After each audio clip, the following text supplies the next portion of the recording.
There are a whole lot of things in your life that you are saying yes to that are not good for you, that are holding you back, that are bringing you down, that are often even leaving you to feel like crap.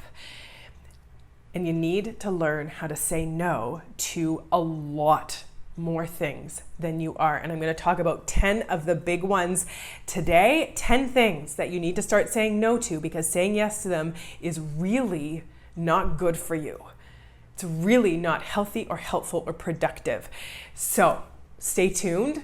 I think you're going to get a lot out of these ones, and maybe even grab a pen and paper so you can write them down and like circle and underline and highlight the ones that you are going to be intentional about starting to say no to today.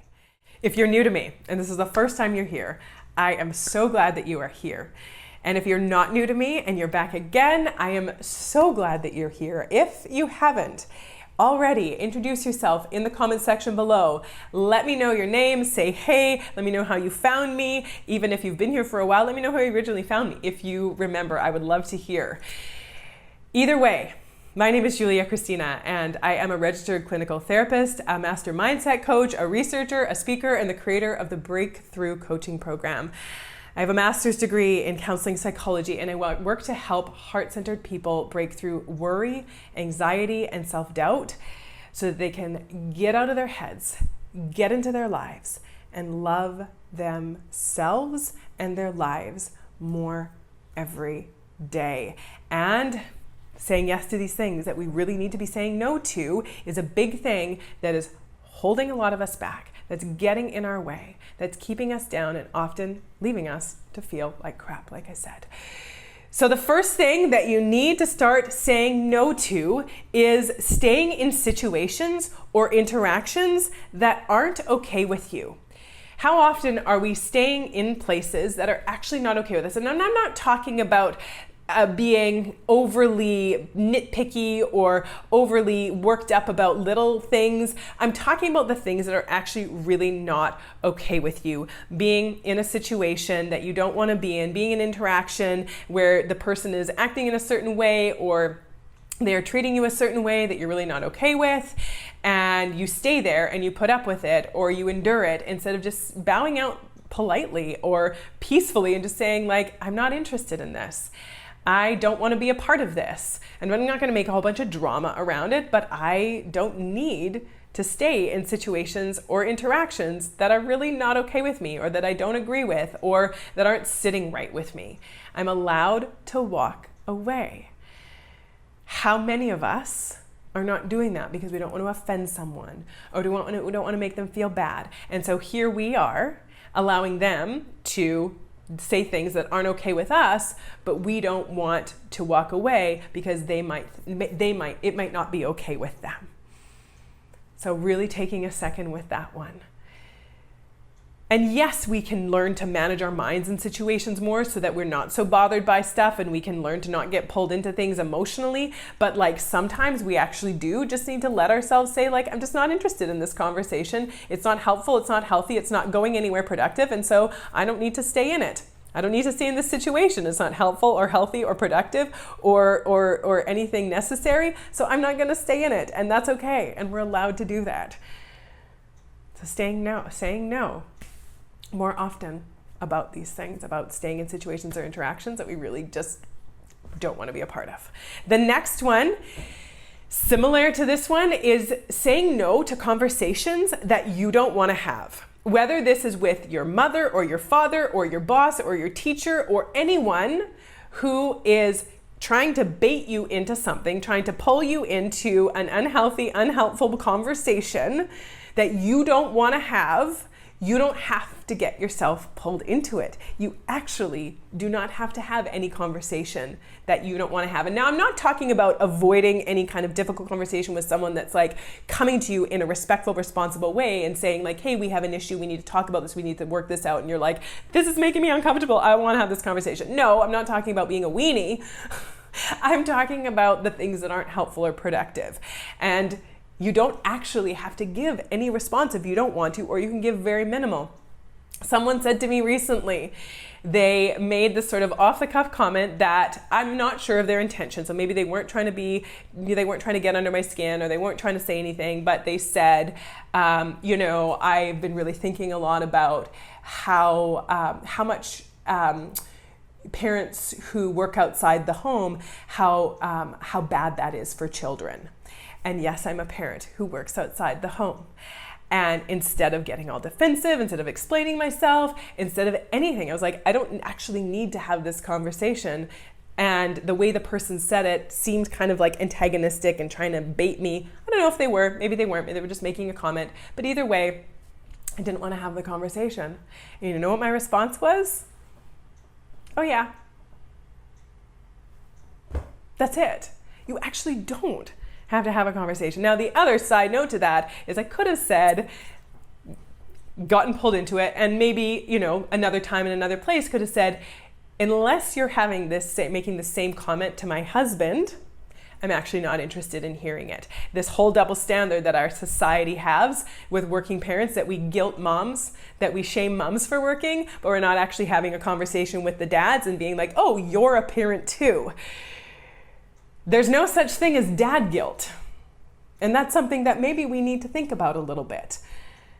Why is it that we're putting all of this on moms? But that's a whole other soapbox for a whole other day.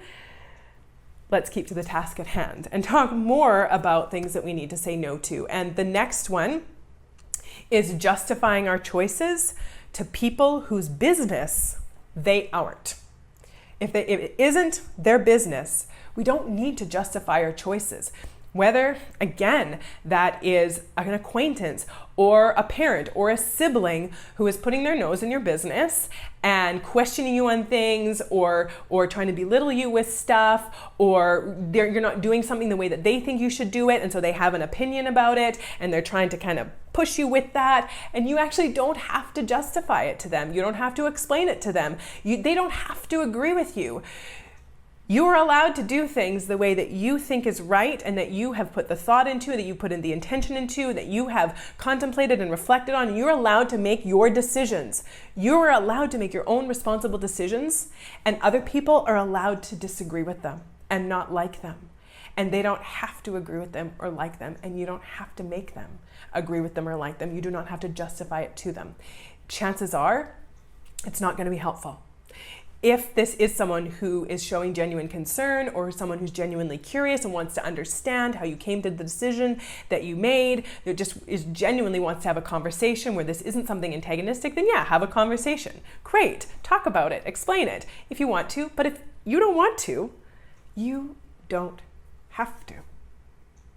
The next one, you need to say no to apologizing for things that you like, that other people might not think that you should like.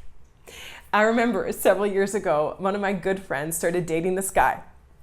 And he was super into like really complex, really intellectual, or just like music that was really profound. He was this music guy, this music buff. He had like a degree in music, and he was a musician himself, and he was like really into music. And at first she kind of felt a little bit intimidated and was like, oh, maybe I should pretend that I like know something about music, and like that I'm really into this like really, complex, sophisticated type of music as well. But she was like, on one of their first dates, she was like, hey, I'm super into Taylor Swift. And if that's a deal breaker, then that's a deal breaker. But I just want you to know that's where I'm at with the music thing. Don't need to apologize. You don't need to apologize or explain the things that you like. If you're into underwater basket weaving, then great. If you are into counting the bristles on your toothbrush because you find it entertaining, then great. I don't know. You don't need to apologize for the music you like, for the hobbies you like, for the interests you have, the topics that you like searching on the internet. You don't need to apologize or explain that stuff to other people. You are allowed to like what you like. The next one, when it comes to apologizing, is not apologizing for the goals and the dreams that you have. How many of us feel sheepish and ashamed that, one day I want to be a children's author. One day I want to start my own business. One day I want to start an Etsy shop. Whatever that is, what is that thing that you're like, one day I have a dream? Let us know in the comment section below. Speaking of not apologizing for your goals and dreams, tell us in the comment section below. Say it out, own it, be with it, accept it, let yourself speak it. This is a goal or a dream that I have that I'm gonna stop apologizing for or making myself small around or being sheepish around. Like, say it, speak it, go for it. If someone else thinks that it's stupid or silly, or if someone else thinks like, oh, I don't think you're good enough for that, or you don't have what it takes, screw them. You don't need to apologize for your goals and your dreams. It's not their goal, it's not their dream, it's not their life. They can have an opinion about it. They are absolutely allowed to have an opinion about it, but you don't have to take it. You don't have to listen to it. You don't have to make their idea be your idea. You don't have to make their truth be your truth. Stop apologizing for the things that are important to you, that you're working towards, or that you want to work towards, but you're scared to work towards because you're scared that people are going to judge you for it. It's not their life. It's yours. The next one. You need to stop saying no to neglecting your health in order to do other things that are not as important. So many of us are like, I'm going to get healthy. I'm going to start taking care of myself. But this came up and this came up and I had to do this and I have to meet this request and I couldn't say no to this person, or this happened and I just had to get it done. And so I'll do it tomorrow. How many of us are putting off our health, our bodies, the one thing that like we only get one of? We only get our health, and it can make our lives better, or it can make our lives a whole lot worse, and we can struggle a lot more if we're not taking care of ourselves, or we can easily feel a lot better emotionally, mentally, physically if we are taking better care of ourselves. I know this is so annoying. People are like, take care of your health and exercise and eat right. And this isn't about just like looking a certain way. This is about feeling a certain way. And how many of us are putting ourselves aside because we are feeling guilty or obligated, or we're taking too much on, or we can't say no, or we're doing things that are like, oh, I'm too tired. Okay, why am I too tired? What am I taking on that's making me too tired? And saying, I'm too tired, all I'm gonna do is just like watch Netflix, sit in front of the TV for the next 3 hours because that's what I really need right now. Now, if you are exhausted and you need a break and you are watching TV to just recharge and refuel, that's one thing. But if you're doing it to like check out, to numb, to avoid, that's not helpful. And telling yourself, I just need to lay here for the next few hours because that's what's going to feel good, when you know that getting out and moving your body for half an hour is what's going to make you actually feel good. Because laying like a lump every night on the couch, doing nothing, checking out of life and taking care of yourself, that's not making you feel good. And you know it. So sometimes we don't do what we want to do now. We don't do the thing that we feel like doing now. We do the thing that's going to be good for us, that's going to actually be in our best interest. And being honest with ourselves about that, neglecting ourselves for the sake of these other things that aren't as important. Saying no to some things and saying no to some people so that we can say yes to us, to our health, to our bodies, because we only get one. The next one, the next thing that you need to say no to is being an a-hole to yourself. And you know exactly what I'm talking about. Every time you call yourself down, you belittle, you berate, you criticize yourself for not being this perfect, has it all together all the time, does everything right all the time, is like liked and adored by everyone all the time, and then treating yourself like crap because of it, or because you failed, or because you got rejected, or because something went the way that you didn't want it to go, and then you're so hard on yourself, you're such an a-hole to yourself. It's not helpful. It's not healthy. It's not useful. It's not serving. It's not doing anything other than bringing you down, making you feel like crap, holding you back, and wreaking a lot of havoc on your life. So what would it be like if you started talking to yourself like you would like someone to be talking to you. So you've heard people talk about like, talk to yourself as you would a good friend. Yeah, that's one thing. Or talk to yourself like you would want that, like you would say to a good friend. You would never say the things to a good friend that you say to yourself. But another way to look at this is what would you want to hear so badly from someone else right now? When you're struggling, would you want someone to kick you when you were down? Or someone to help carry you when you were down? Someone to be there for you when you were down, someone to catch you when you were down, and being able to be that for yourself. Enough of this being an a-hole to yourself. It's not helpful. It's not necessary. It's a bad habit. Sometimes we've learned this from childhood, from things some people have told us, messages that we've taken on, but that's not who you are. Maybe that's who someone else thought you were, someone else who thought they were, that they were reflecting or projecting onto you. But that's not who you are. You get to decide who you are outside of all of that crap. And then the next thing that you need to start saying no to. Oh, and as an aside, I do have this whole list in my Instagram. I did a post with this point-by-point list. You can go over to my Instagram. I'm going to put the link in the description below. You can go over and screen grab that or save that in your Instagram, so it's there for you for quick reference. But the next thing that you need to say no to is waiting for other people to change so that you can be happy. It is not a great strategy because chances are they won't, and second of all, they won't. And so sitting by and putting your happiness and well-being on hold and waiting for someone to be or become something or someone else so that you can be okay, so for them to work through their stuff, for them to be different than they are being now, handle things differently than they are now, whatever that is, if you are putting your happiness on hold and waiting for somebody else to change so that you can be okay, it's not going to work. And you're going to find yourself waiting for a long time. If they do change, they're not going to do it because you were waiting or because you told them to or because you tried to force them to. They're not going to do it. They're going to only do it from their own accord if they want to, if they feel like it's important. And that's their own thing that they need to deal with, that they need to have going on. That doesn't say that anyone who is going through stuff that we just say like that's your problem and you deal with it. If it's someone that you're close with, if it's someone that you want to be in a relationship with, being there for them but not taking it on. That's healthy boundaries. That healthy love is not healthy love without healthy boundaries. That empathy is not empathy without healthy boundaries.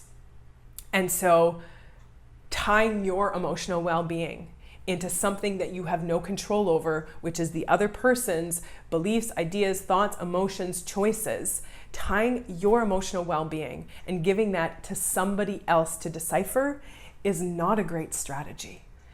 Taking care of yourself, establishing your sense of self, having those healthy boundaries is huge, especially if you're going to stay in a relationship with someone who is going through something. It's not helpful to go down in the pit with them.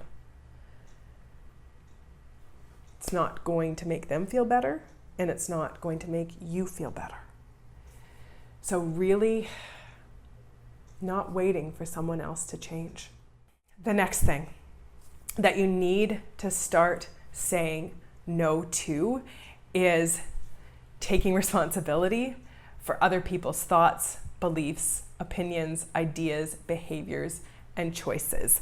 Similarly, for waiting for someone to change, that you are not responsible for anyone else. That you cannot be responsible for something that you have little to no control over, and you have little to no control over anybody else's thoughts, ideas, beliefs, feelings, and choices. It's not a great strategy to try to control something that you have no control over. What you are responsible for is yourself. You are responsible for your own beliefs, ideas, opinions, choices, feelings, behaviors, whatever it is. You are responsible for you because you are in charge of that. Now, when it comes to other people, it's not about saying like, I'm not responsible for you, so just screw you, like you live and let live, like just do whatever and I don't care. No, when it comes to other people, there is a responsibility there, but we are responsible to them. We're responsible to be decent, kind, compassionate, caring, respectful human beings. That is our responsibility. What somebody else does with that is theirs. So many of us are getting so intertwined by taking responsibility and taking on other people's stuff. And again, it's not helpful, it's not healthy, it's not doing anything productive, and it's creating more problems in your life. Problems that are not necessary. There are necessary problems and there's things that are inevitable, but this is not one of them. You're responsible for yourself and to other people. This is a fundamental thing that I teach in my Healthy Boundaries Bootcamp program. If this is something, Healthy Boundaries is something that you want to learn more about, I'm going to put a link to the information about that program in the description below. Which one of these are you ready to start saying no to at least a little bit more often? Start small, make it doable. It's not this go big, go home crap. It's start small or moderate and make it doable and sustainable. So which one are you going to be intentional about? I want to hear. Let me know in the comment section below. Which one of these may have even been a little bit hard to hear? Let me know that as well. It's good to acknowledge the things that are hard for us, that kind of hit up against our stuff, because chances are that's the stuff that we need to work on the most, the stuff that's going to make the biggest impact on our health and happiness and our well-being if we do work on those things and make an intention about moving through that stuff and saying no to those things. Like the video, share this out if you think there's other people that need to say no to any or all of these things more often than they are. If this really connected with you, if it really landed somewhere in you, then share it out so it can land with them as well and create the shifts in them as well. Did I say, I said share it out. Subscribe to the channel. Did I say that? Come and join my Facebook group, goodformegroup.com. And also, grab my free download, 25 Ways to Say No. If that is something that you struggle with, I have a free download. I think I mentioned that before. I can't remember. 25 Ways to Say No. That link will be below here as well, down there. Thank you guys so much for being here. It is always so good to connect with you. And I'm going to look forward to seeing you again soon. Take good care.